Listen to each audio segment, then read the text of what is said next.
Hey guys, this is Erin Haskell, and I'm here with one of my favorite people in the world, my father, Dr. Alexander Haskell, and we're talking about detoxification again today, answering the questions that you guys have posted. So, the question today is, why fast for detoxification, purification, and cleansing? So, fasting is huge. I'm in Los Angeles, California right now. Dr. Alexander Haskell's in Salt Lake City, and let me tell you, in LA, juicing is on every corner out here. It's hit here, you guys, but I don't know where you are in the world or where in America, but most places aren't really too hip on the whole detoxification thing yet. However, for all thousands of years around the world, purification, sauna work, everything to purify the body has been rituals and normal in culture. So we are got a little bit out of sync as America. We've got 1 in 3 Americans obese, and we are talking about detoxification. So Alexander, Dr. Alexander, why juice fasting, right? We know many ways, and we've talked about all the different modalities, but today the question is why fasting for detoxification?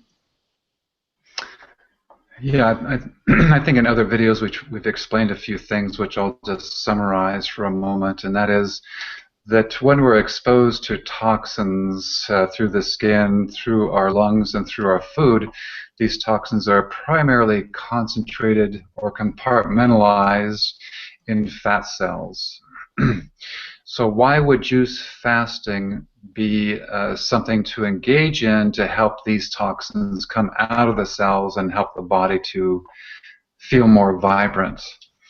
So the fat in the fat cells is a form of potential energy, which means the body can pull the fat out at some point and turn that into glucose. So we want to assist the body to start pulling fat out to get the toxins out of cells and then out of the body, excreted out of the body. So the body will pull fat out when the blood sugar is a little bit on the lower side. So if we were to water fast, take nothing but water, no nutrients, as our blood sugar starts to drop down, the body pulls the fat out of cells to maintain blood sugar levels that are even, and when the fat comes out, so do the toxins. But we don't recommend water fast, right? I mean, water fast is pretty intense. It's for the brutally brave. I've never done it actually, but I can't even imagine what it would be like. Or the brutally stupid. No. There was a time. What are you trying to say? What are you trying to say? So, just so you know, water fasting was one of Hippocrates' favorite modalities of treatment. But I think today we're just living in too much of a toxic world to go that route, unless you're under supervision. But so what the juice does is two things. One is, and we're talking about low glycemic juices, not juices of carrots and apples that are going to make the blood sugar go up in the system, because what we want to do is have the blood sugar on the lower side so the body starts pulling fat out to maintain blood sugar. So not glycemic juices or high glycemic juices, but lower glycemic. Apple, what else would be considered high glycemic? Well, almost all the root vegetables. So beets would be one, carrots, those are high glycemic. High fructose types of foods. We want to be doing more of the above the ground, the kale, cucumbers, even though they're on the ground, leafy greens. Any kind of leafy greens is fine. Parsley, things like that. So I don't think that if we maintain a I don't think that any of the juicing places here in LA are going low glycemic. And that's been my question. I'm like, well, how much, if someone's drinking juice and all this sugar all day long, I mean, isn't that against the point of fasting? I mean, I'm sure for most people, if they're really toxic, it's going to begin to have them purify and detoxify anyway. But ideally would be maybe to go slower and slower on the high glycemic and go more and more into the above the ground low glycemic juices. Yeah. Okay. So part of what we're trying to do is, remember Hippocrates said there were 2 reasons for illness. One is nutritional deficiencies, the other is environmental toxins. So if we're taking organic juices, no matter what they are, they're going to feed the body, they're going to flood the cells with nutrients. The activity that the cells are going to start to increase, that's going to help kick out these toxins. But people can progress much faster if they keep their blood sugar really even flooding the body with the nutrients, getting the cells revved up to kick these toxins out. So that's the primary thing about juice fasting is we're trying to nurture the body, nurture all the cells, bring the levels of nutrients up in the cells. They're going to function better, start kicking out the toxins. But if we keep it low glycemic, the body's going to even more rapidly start pulling fat out of these cells. So you said if we pull the toxins out and the fat out, but we regulate the blood sugar, that it won't be as intense, or what's the difference if someone doesn't regulate their blood sugar in the fast versus they do regulate their blood sugar? Yeah, so if they're taking a lot of the higher glycemic vegetables and fruits, they're going to have this remember, all fruits and those which have a high glycemic index, it's a combination of both fructose and glucose in that combined molecule, that disaccharide. So the intestines break those two apart. We absorb the glucose. So the glucose is going to go up using high glycemic fruits and vegetables. The body has to regulate that production of insulin, etc.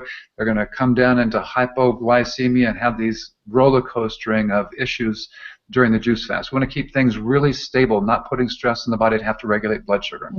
You would think that if someone was doing a juice fast that had more vegetables, low glycemic, that their blood sugar would be even lower, that would be harder, but you're saying the opposite is true. Well, we want to put the body into a little bit of hypoglycemia so that the body will start to pull this fat out of these cells to regulate the blood sugar. We want to get the fat out of cells. So I think it's true the lower glycemic vegetables is going to put people into a little bit of hypoglycemia. And that's why it's so important during the juice fast to take the time to rest and do some other purification therapies to eliminate these toxins that are coming out of cells as quickly as possible. Okay, great. So just to answer the question again, why juice fasting for detoxification? I want to refer to the one documentary that most people have seen called Fat, Sick, and Nearly Dead. The guy Joe Cross, who was, he was pretty much obese, and he went for 60 days, incredible guy, the story, and he went with the intention to lose weight, but his story is so amazing how he began to help others, and he began to be of service within his message, and he said he got more out of all of the inspiration and emotional and just feeling connected with all the people and this life. He got more out of that than even the weight that he lost. But he lost, I don't know how much he lost exactly, but it's incredible to see the difference there. At the beginning of it, he's walking by this pool and he's got this, his stomach is just ginormous. And then by the end, they show his stomach and he's out, running on the beach and stuff. And, didn't look easy, but he hauled the juicer around in the back of his, truck or whatever it was. And he just was like, he was committed. And I don't think that juice fasting is easy by any means, but from most people, I would say by the second or third day. What would you say as far as when does it begin to get a little bit easier after you go into ketosis and stuff like that? Yeah, I remember that film. I really enjoyed it, and if you remember, he really did go through a difficult period of time, as well as the other lady that he was instructing. So I would say that people will go through the healing crisis with juice fasting, and what that means is that a lot of toxins are being liberated out of these cells. Excuse me, liberated out in the cells, and if the lymph fluid is not flowing well, if the liver's not clearing the toxins, if the bowels are not moving the toxins out of the system, it becomes really a difficult time until finally the energy starts picking up in the body and it's able to then excrete these toxins out pretty rapidly. So I would say that probably most people after 24 to 36 hours are going to start having issues with toxins coming out of cells. They might feel nauseous, a little headache, and some fatigue. It's really important to try to support the body during that time to get those toxins out. But I would say most people are going to start clearing probably after the 4th day or 5th day, somewhere in there. Yeah, the first 3 days are probably going to be pretty much a little bit of a hell for people. So definitely don't recommend doing it during work and stuff. Maybe take the first few days on a 3-day weekend or whatever it is. And again, with everything we do, we always recommend to go to your personal doctor or whomever it is to make sure that you're able to do this. This is, on your own self-determinism. We're just here having a great conversation and having an education process in that. This is about putting health and wellness and vitality back into your hands, the audience here, and for us as well. We're all learning here because no one's done this whole process. We've been so embodied in the mentality that the body is separate from the mind and spirit in our culture, and reclaiming it back to know that the innate healers within us, and that we have this ability, you guys, and we can do this, and we've got to clean it up.